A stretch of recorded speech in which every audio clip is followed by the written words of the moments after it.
Hello students, welcome back. आज third lecture है polynomials का, थर्ड और लास्ट लेक्चर। पिछली क्लास में मैंने बताया था कि सीजी बोर्ड का काम हो चुका था खत्म और सीबीएसई के दो एक्सरसाइज बचे थे 2.4 और 2.5 जो कि सीजी बोर्ड में नहीं है। और एक चीज जो व्यापम और पीएससी के एस्पिरेंट्स हैं उनको कभी कभी ऐसा क्वेश्चन कुछ देखने को मिलता होगा इस तरह का, या इसकी वैल्यू पता कीजिए 998 स्क्वायर या 98 का क्यूब। तो इस तरह के सवाल हमेशा दिखते होंगे व्यापक में भी और पीएससी में भी। तो ये मेन कॉन्सेप्ट कि ऐसे सवाल बनते कहाँ से हैं वो इसी चैप्टर से निकल के आता है, पॉलिनोमियल्स यानी कि बहुपद। तो आप भी बड़े ध्यान से इस लेक्चर को देखिएगा। तो स्टार्ट करते हैं सीबीएसई का एक्सरसाइज 2.4 का क्वेश्चन ही उठाकर हम सीधे स्टार्ट करेंगे। तो पहला क्वेश्चन देखते हैं कि डिटरमाइन या डिटरमिन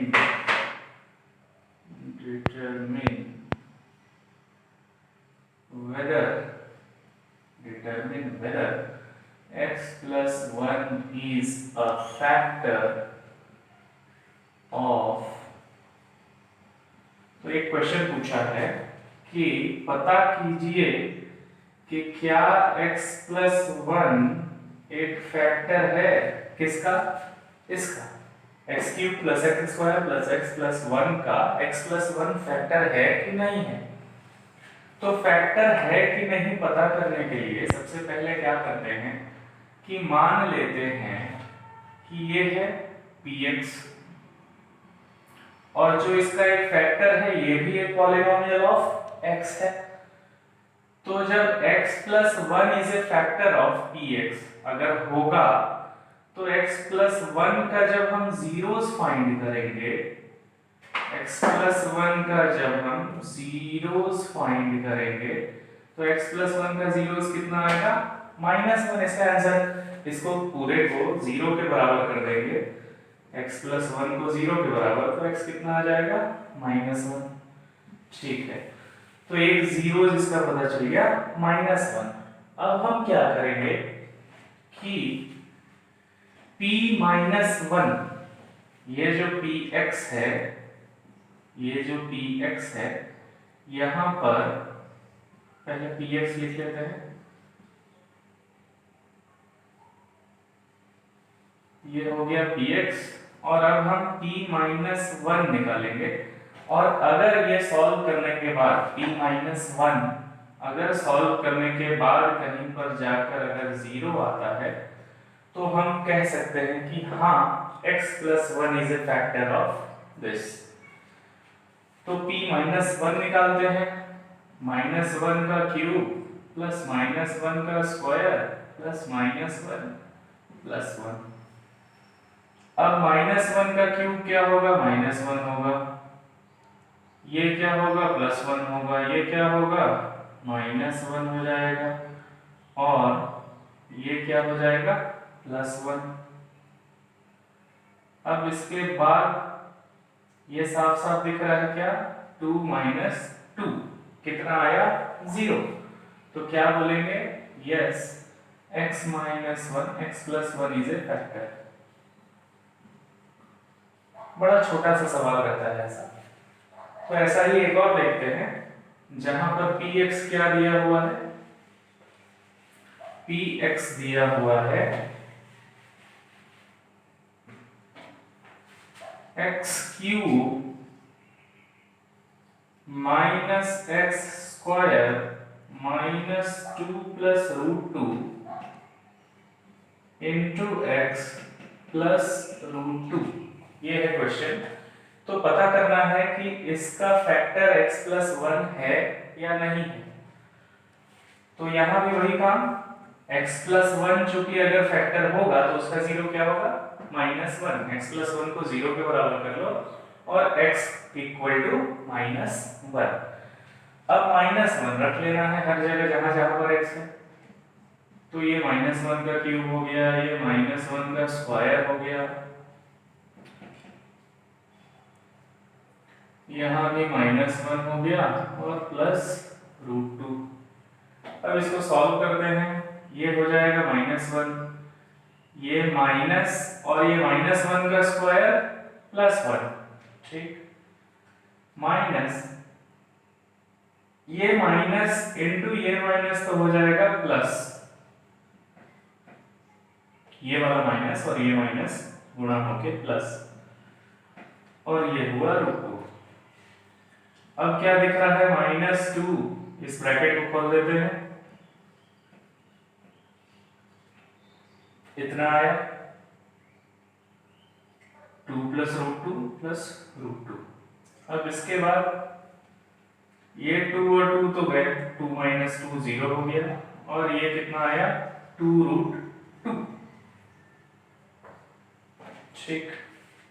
तो ये 0 तो नहीं आ रहा है, ये 0 नहीं आ रहा है, तो जब 0 नहीं आ रहा है तो हम क्या बोल सकते हैं कि ये x + 1 is not a factor of px, जो दिया गया हुआ सवाल था उसका फैक्टर नहीं है x + 1।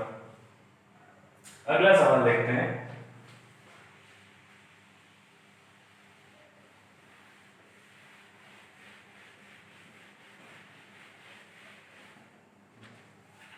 Find the value of k. Find the value of k. k का वैल्यू फाइंड करना है, और कहा गया है if x - 1 is a factor, if x - 1 is a factor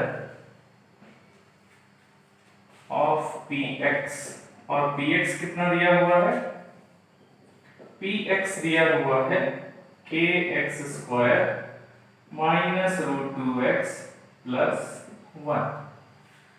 अब फिर से वही बात कि x - 1 दिया हुआ है कि ये फैक्टर है, तो जब x - 1 फैक्टर है तो x - 1 को जब हम 0 के बराबर करेंगे तो x बराबर कितना हो जाएगा 1, x बराबर 1।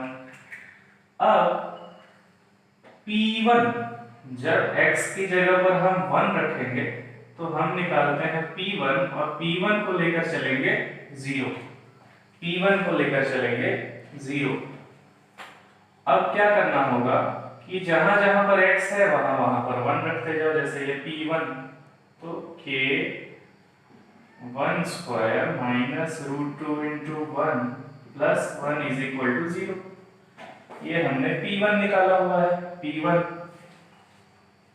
अब k - √2 + 1 = 0, यानी कि k = ये सारी चीज को उधर ले चलो, तो √2 - 1, ये आ गया हमारा k का वैल्यू। बड़े छोटे छोटे सवाल हैं, बड़े आसान आसान से सवाल हैं। इसके बाद देखते हैं फैक्टराइजेशन। फैक्टराइजेशन, तो फैक्टराइजेशन समझने से पहले ये समझना पड़ेगा कि एक्सपेंशन क्या होता है। फैक्टराइजेशन समझने से पहले एक्सपेंशन देखते हैं। एक्सपेंशन का मतलब ये कह रहा हूं कि x - 2 × x - 3 ऐसा कुछ दिया हुआ है, इसको क्या बोलते हैं, एक्सपैंड करना, एक्सपैंड, या फिर बोलो मल्टीप्लाई। तो अगर इनको मल्टीप्लाई करना हुआ तो कैसे मल्टीप्लाई करते हैं, पिछली बार मल्टीप्लिकेशन देखे थे लास्ट क्लास में, तो मल्टीप्लाई कैसे करते हैं, एक बार x का गुना सबसे होगा और एक बार 2 का गुना सबसे होगा, तो ये हो जाएगा x² - 3x, और यहाँ हो जाएगा -2x + 6, और इन दोनों को फिर जोड़ सकते हैं, तो क्या हो गया x² - 5x + 6। इसको क्या बोलते हैं, एक्सपैंड करना या मल्टीप्लाई करना। अब आ जाओ फैक्टराइजेशन पे। फैक्टराइजेशन क्या होता है, उल्टा काम। हमको दिया रहेगा ऐसा कुछ, हमको दिया रहेगा ऐसा कुछ, और उसको वापस से लेकर जाना है उसके फैक्टर्स पे। इसी प्रोसेस को बोलते हैं फैक्टराइजेशन, यही प्रोसेस कहलाता है फैक्टराइजेशन। तो फैक्टराइजेशन करने के लिए सबसे पहला स्टेप, जैसे अगर मैं एक क्वेश्चन लूं कि 6x² प्लस 5x माइनस 6 को फैक्टराइज करना है, ये है क्वेश्चन हमारा, ठीक है। इसको फैक्टराइज करना है तो हमको उल्टा सोचना पड़ेगा। यहाँ -5x था तो उसको तोड़ेंगे। जैसे यहाँ पर क्या था, पहले था -3x और -2x, वो जाकर -5x हुआ। अब जब हमको वापस जाना है तो इस 5x को हमको ब्रेक करना पड़ेगा। अच्छा, ब्रेक करने के लिए दो सिंपल से रूल बताता हूं कि जैसे मानो एक पहली चीज कि जब ऐसा टर्म दिया हो x² प्लस 5x माइनस 6, जब x के साथ कुछ भी नहीं जुड़ा हुआ हो तो सीधे सीधे इसको ब्रेक करना है। कैसे ब्रेक करना है कि यहाँ पर इन दोनों का जो जोड़ आए वो 5 आए, दो ऐसे अंक लो, और जो दोनों का गुणा आए वो 6 आए। जब दोनों को जोड़े तो 5 आए, गुणा करें तो 6 आए, ऐसा सोचना है। और जो दूसरा केस में बोल रहा हूं कि जब x² के साथ कोई चीज लगी हुई है, जैसे ये वाला केस, जैसे 6x² प्लस 5x माइनस 6, तो यहाँ x² के साथ पहले से कोई टर्म है, ये तो खाली था तो प्रोसेस बड़ा सिंपल था। जब लगा हुआ है तो भी सिंपल है। एक जरा सा काम ये करना होता है कि इसका पहले इससे मल्टीप्लिकेशन करना होता है। तो अब 6 × 6 कितना आ गया, 36। अब 36 के बारे में हम ऐसा सोचेंगे, 36 को इस तरीके से तोड़ना है कि दो अंकों का जोड़ जो है वो 5 आए और दो अंकों का गुणा जो है वो 36 आए। ये काम हो जाता है। सबसे पहले क्या होता है, x² के साथ जो टर्म है, x² के साथ जो कोएफिशिएंट है, उसका मल्टीप्लिकेशन इस लास्ट वाले नंबर से करना पड़ता है। तो कौन से ऐसे दो नंबर हो सकते हैं जिनका जोड़ आए 5 और गुणा आए 36? तो ये 36 से ही पता चलेगा। 36 को करो फैक्टराइज करो, तो 2 से पहले करेंगे, 2 से करेंगे तो कितना आएगा, 18 को फिर 2 से किए तो 9, फिर 3 से किए फिर 3। तो फैक्टर्स जब उनको समझ में आए तो 4 × 9, इन दोनों को अगर हम साथ में लें तो 4 × 9। अब ये प्लस हो या माइनस कोई दिक्कत नहीं है, प्लस या माइनस, जैसे कि 3 और 2 यहाँ पर, और यहाँ पर भी 3 और 2 ले सकते हैं। तो इसके 6 के फैक्टर्स क्या थे, 3 और 2। यहाँ पर देखो 9 - 4 = 5, 9 - 4 = 5, और 9 × 4 = 36। तो हमारा काम हो चुका है। जब हमारा काम हो चुका कि बीच के फैक्टर्स हमको मिल गए हैं तो इसका सॉल्यूशन चालू करते हैं। 6x², अब मैं क्या लिखूंगा, 9x - 4x, 5x को क्या लिख सकते हैं, 9x - 4x, और 9x - 4x लिखने के बाद में फैक्टर्स फिर भी नहीं बनेंगे, इसलिए मैं अभी से क्या लिख के चल रहा हूं, -4x + 9x - 6। ये अभी अगले स्टेप में समझ में आ जाएगा कि मैंने पहले 4x को क्यों लिखा। इसलिए लिखा क्योंकि जब यहां से हम फैक्टर्स कॉमन निकालेंगे तो इसमें भी 2x कॉमन है, इसमें भी 2x कॉमन है, तो 2x को मैंने कॉमन ले लिया। यहां बचा 3x और यहां बचा 2। तो ये पहले वाले में से, इन दो टर्म्स में से हमको 2x मिल गया कॉमन, और अंदर बचा 3x - 2। जब यहाँ पर इतना मिल गया तो आंख बंद करके आगे भी लिख लो 3x - 2। अब ये 3x - 2 कैसे आएगा, यहाँ से क्या बाहर निकालेंगे, तो ये दिख जा रहा है कि 3 जब बाहर निकलेगा तो वो 3x माइनस 2 जो है 9x माइनस 6 हो जाता, अगर 3 से मल्टीप्लाई होता तो बाहर क्या आ गया 3। अब फैक्टर्स क्या मिल गए हमको, एक बार इससे भी कॉमन निकालना है। 3x माइनस 2 को इन दोनों से कॉमन निकालो बाहर, तो 3x माइनस 2 जब बाहर निकल जाएगा तो अंदर क्या बचा 2x प्लस 3। तो फैक्टर्स हमको क्या क्या मिल गए 3x माइनस 2 और 2x प्लस 3। इसी को बोला जाता है फैक्टराइजेशन, यही होता है फैक्टराइजेशन।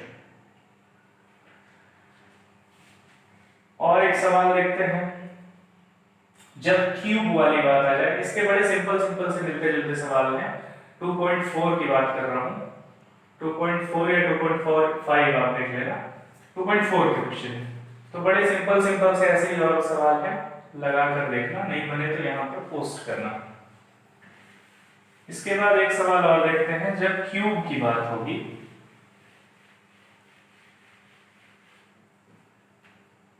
कि फैक्टराइज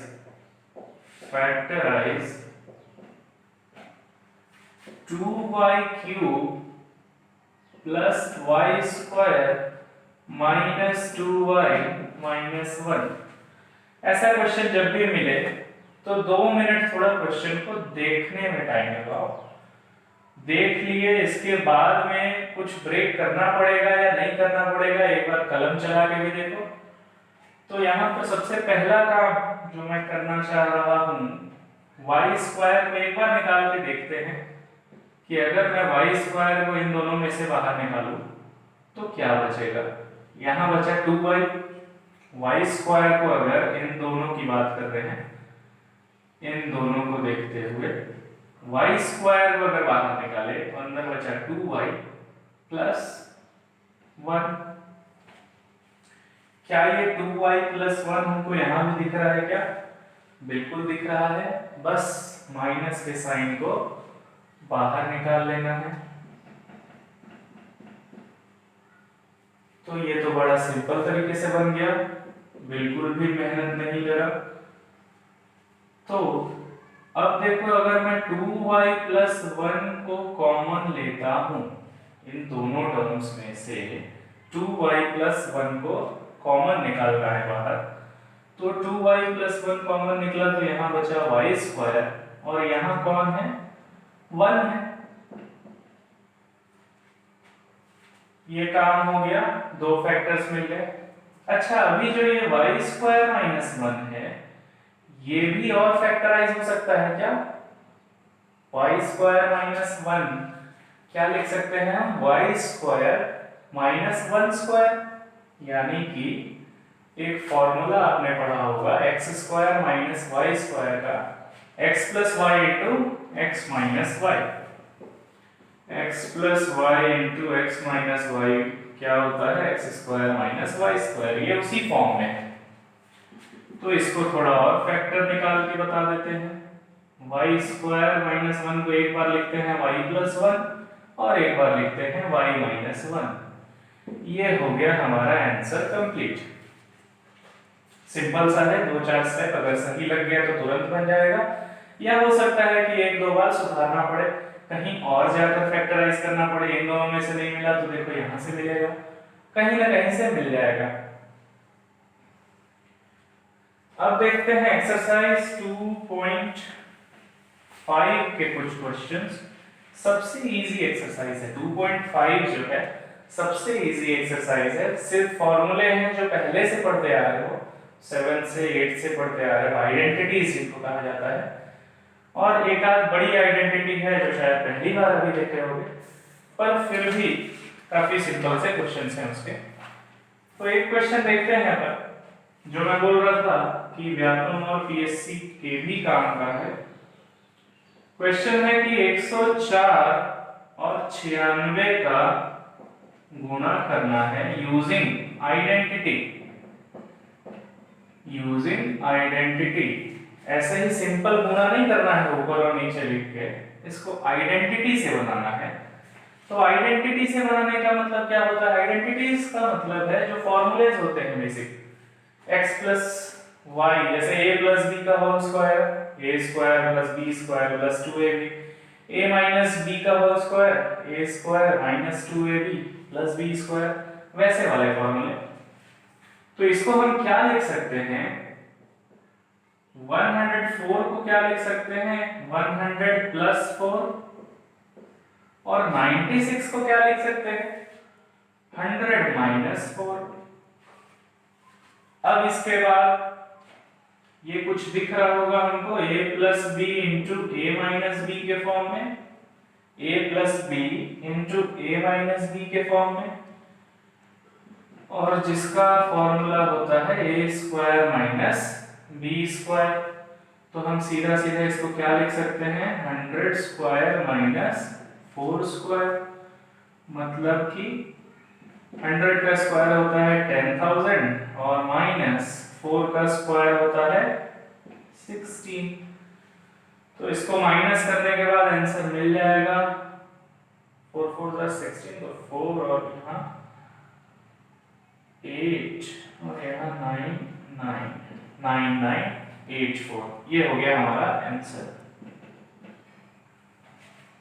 तो इस तरीके के और भी सवाल है, बनाते जाना सबको, बहुत ही सिंपल सिंपल से सवाल होते हैं। इसके बाद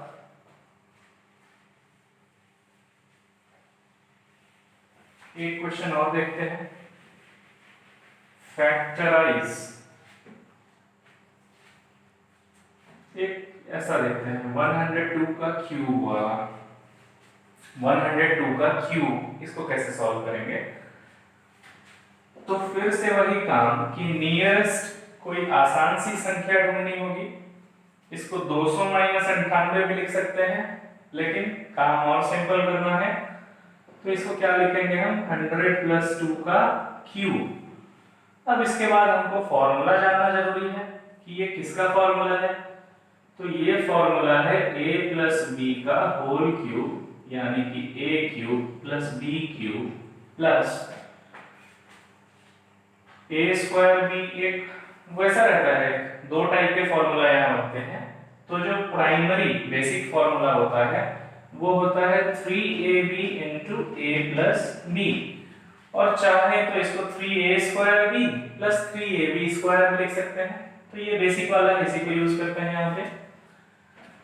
तो हम 102 के क्यूब को क्या लिख सकते हैं, a क्या है हमारा, ये है a, ये है b।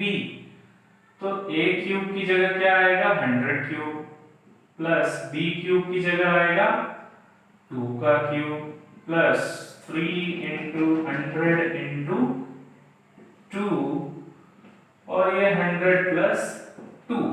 थोड़ा ध्यान देना, आगे सॉल्व करते जाना। जैसे ये है, इसमें 6 जीरो लग जाएंगे, 1 2 3 4 5, और 2 का क्यूब होता है 2 2 जार 4, 2 जार 8, और ये हो जाएगा 3 2 जार 6, 600 इंटू 102। तो गुणा भाग करते जाना, आगे चल के कुछ आंसर जो आएगा वही आंसर होगा इसका। ठीक, इतना काम हो गया। एक क्वेश्चन और देखते हैं, पॉज कर लेना मेरे मिटाने से पहले। अगर नोट कर रहे होगे तो वीडियो पॉज करके नोट कर सकते हो। Factorise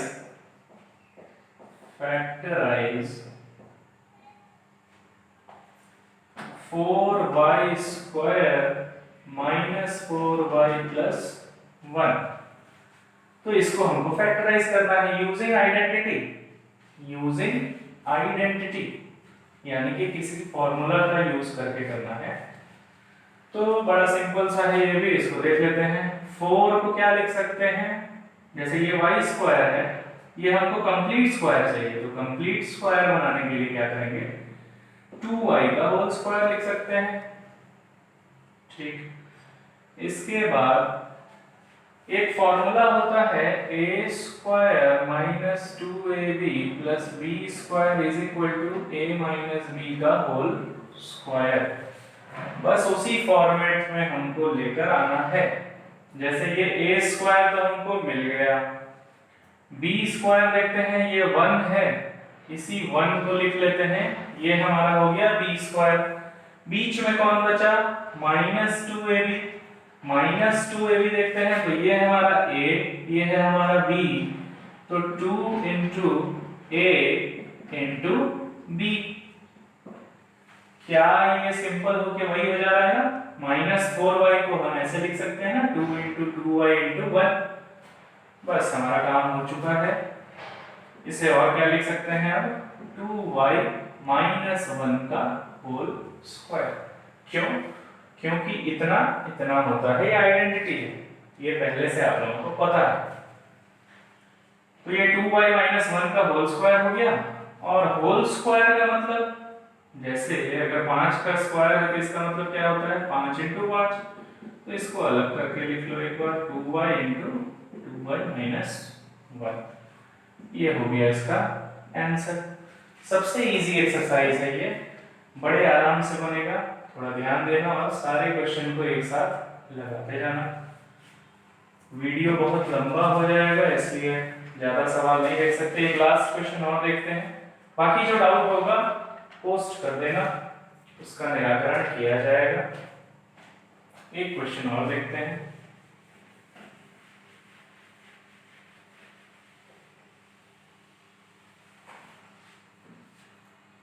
If x plus y plus z is equal to 0, show that x cube plus y cube plus z cube is equal to 3xyz। 3xyz।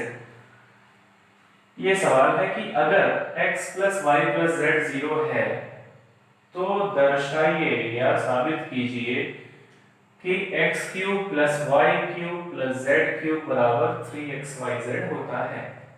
तो ये सवाल देखने में थोड़ा सा कठिन लग रहा है, लेकिन सबसे सिंपल है, एक लाइन में बनने वाला सवाल है। इसके लिए हमको पता क्या होना चाहिए, एक आइडेंटिटी। कौन सी आइडेंटिटी, कि we know that ये आइडेंटिटी हमें इस चैप्टर में पढ़ाया गया है। कौन सी आइडेंटिटी, x cube plus Y cube plus Z cube minus 3xyz is equal to किसके बराबर होता है भाई, तो x plus y plus z into x square plus y square plus z square minus x y minus y z minus zx। ये एक बड़ी सी identity होती है, किताब पलटोगे तो जरूर दिखेगा। तो इस आइडेंटिटी का यूज करना है हमको यहाँ पर। अब क्या बोला है क्वेश्चन में कि अगर x y z 0 है, अगर x y z 0 है और इसका गुणा इतने से हो रहा है, तो ये भी पूरा का पूरा, ये 0 का गुणा किसी भी चीज से हो कंप्लीटली 0 हो जाएगा। और इस तरफ क्या बचा हमारे पास, इस तरफ बचा x cube plus Y cube plus Z cube minus 3xyz is equal to 0। अब इस 3xyz को उस पार ले जाओ, तो x cube plus Y cube plus Z cube is equal to 3xyz। हो गया काम खत्म, यही दिखाना था। Hence proof.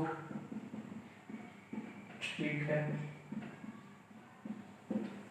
तो बाकी क्वेश्चन भी लगा के देखना, बड़े आराम से बनेंगे।